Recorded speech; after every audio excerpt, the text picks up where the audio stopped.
Iurreta aldera gerturatuko gara orain, izan ere ikuskizun ederra eta ikusgarria izan da gaur Bilboko eta Bizkaiko suhiltzaileen eskura. Izan ere, bertan, autoetan, autoistripuetan harrapatuta gelditzen diren lagunak nola atera erakusten aritu dira. Eta giro bikaina aprobetxatuta, kurioso asko gerturatu da bertara.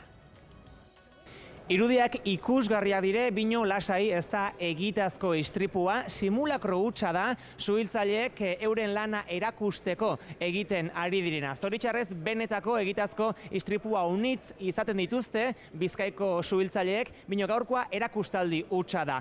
Azaldu guztue, nola egiten duzu gisa honetako lan bat? Lanian lehenengo gauza da errekonozimentu bat egitea, kotxen inguruan eta gero manduak esan behar digu nondik atera behar dugu biktima eta sanitario badoa barrura biktimarekin egoteko eta beste batzuk leku handia ireki behar dugu biktima ateratzeko. Gure bierra da hor momentu txapie personi atrapata dekonien, bizize joku dekonien, harin eitxie eta ondo etxie. Ez agrabati beran situazioa. Horrega etxik guken bidu entrena maniobrakein eta honek etxen dugu jentia anima. Zema lagun lania maniobra honetan? Maniobra honetan 6. Mandua eta 5 suhiltzaile. Garrantzitsu da jendeari erakustea, ez da hemen egiten duzuen lana? Bai, guk egiten duguna jakiteko eta bai prebentzio moduan.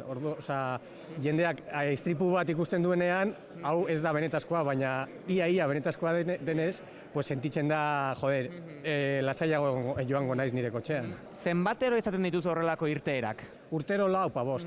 Zer sentitzen du batek hor bertan dagoenean? Kamioian sentitzen da pizka bat urduri, baina heltzen zarenean urduriak kentzen dira eta dakizun lana eta entrenatu egin duzun lana egiten duzu. Urduri juten gara, baina behin helduta bakoitzak hartzen du bere rola, bere lana badakigu bakoitza zein behar duen eta egia esan da gutxi sentitzen dugu. Bakoitzak egindako edo tokatzen zaion lana alik eta hobeto eta arinen saiatzen dugu egiten eta besterik gabe. Erakustaldi hau lehiaketa baten barrenean kokatzen duzu ezuek? Bai, batez ere hauze da barne topaketa, formaziorako erabiltzen dugun tresna bat. Trafiko istripu batean gertatzen dena ondo ateratzeko. Hemen aukeratuko dituzte suhiltzaile pare bat, gero estatu mailako lehiaketa batera joan daitezen. Bai, horietatik 2 aterako dira eta Bilbon egongo dira beste nazional topaketan. Neska gutxi zarete suhiltzaileen artean, zergatik? Galera berdina egiten dien nik askotan nire buruari, ez dakit.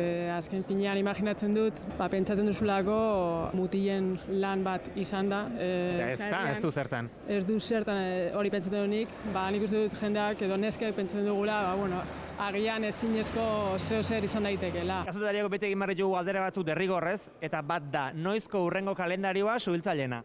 Hori zeregin hori jadanik hartuta daukate Bilboko suhiltzaileek, oso ondo egiten dute, nahiko arrakastatsua da.